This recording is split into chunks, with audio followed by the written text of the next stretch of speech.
This is TechCrunch.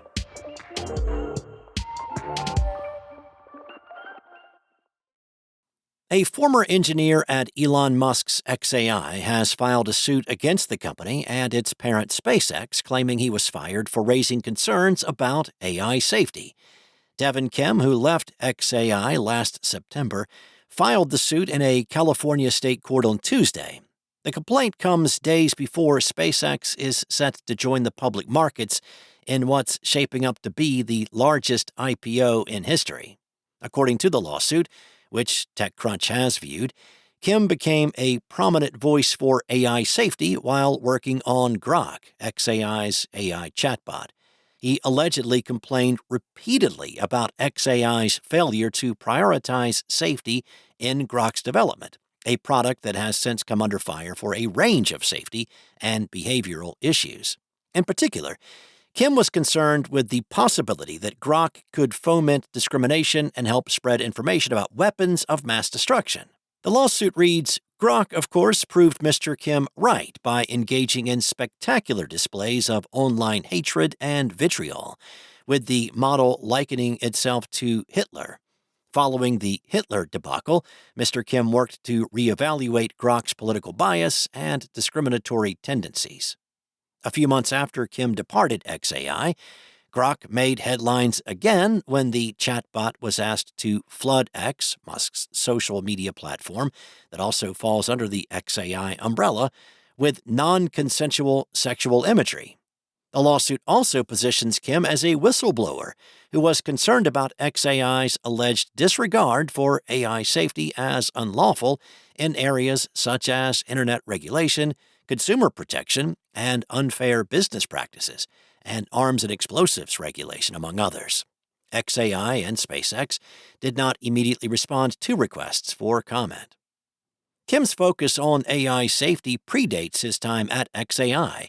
While working at Scale AI, Kim worked on early safety AI initiatives like leading a project that produced training data for AI to train systems to detect harmful content and comply with governance policies. Last week, the nonprofit Center for AI Safety, which focuses on AI risks, named Kim as its president. Interestingly, the lawsuit does not implicate Musk himself as a reason for a lack of safety. Rather, Kim's lawyers describe Musk as having directed xAI to follow the law and implement appropriate safety and testing processes. Instead, the claim targets Kim's supervisor, xAI co-founder Jimmy Ba, who left the company earlier this year, saying that Ba ignored Musk's directives and retaliated against Kim for pushing for safeguards in an effort to silence his repeated complaints about AI safety and biases. The lawsuit portrays Ba as someone who vehemently opposed AI safety measures, allegedly telling Kim at one point, AI will kill us all anyway, and who was instead driven by a mission to make xAI the first to reach superintelligence. The complaint reads, in one instance, in or around August of 2025, Mr. Ba attempted to thwart EU safety regulations during the release of Grok Code 1, misrepresenting aspects of the model in order to avoid legally required testing.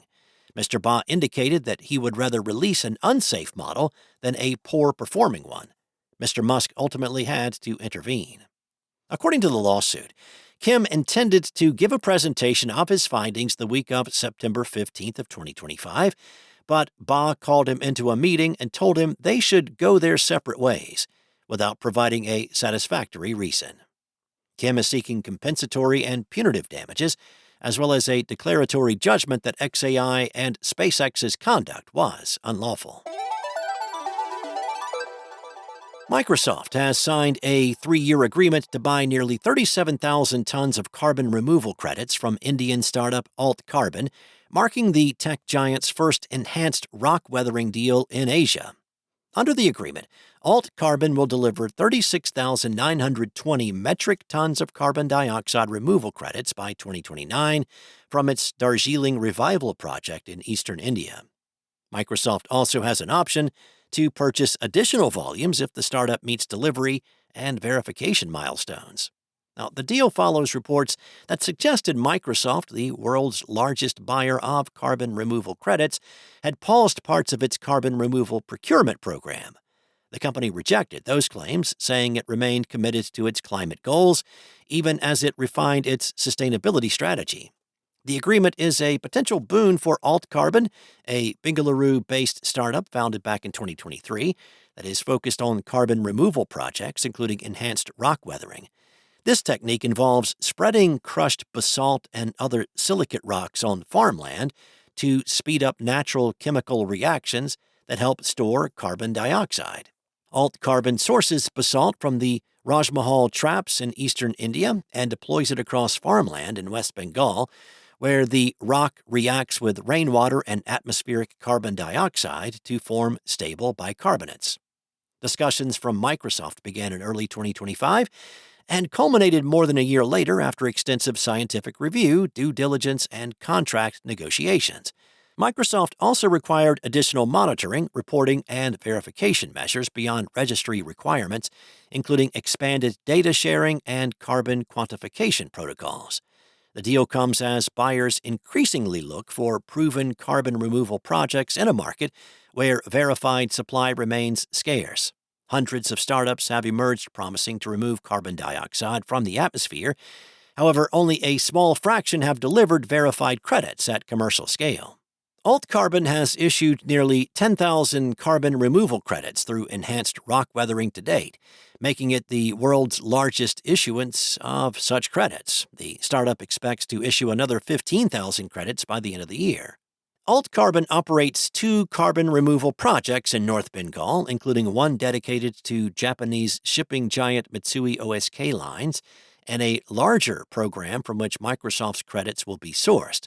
The startup has expanded beyond tea estates into rice-growing areas and now works with more than 35,000 farmers across about 80,000 acres. Credits under the Microsoft agreement will be issued through Isometric, a carbon removal registry that developed an enhanced rock weathering methodology. The deal also reflects the growing role of emerging market suppliers in carbon removal. Developers from the Global South now account for about 26% of carbon removal credit issuances, up from roughly 2% in 2022. Now, the company says that international buyers are often skeptical of Indian carbon projects when AltCarbon launched over 2 years ago, but growing issuance volumes and stricter verification standards have helped improve confidence in the market. The AltCarbon agreement is not Microsoft's first carbon removal investment in India. In January, the company signed an agreement with another Indian startup, Varaha, to purchase more than 100,000 tons of carbon dioxide removal credits generated through biochar over 3 years.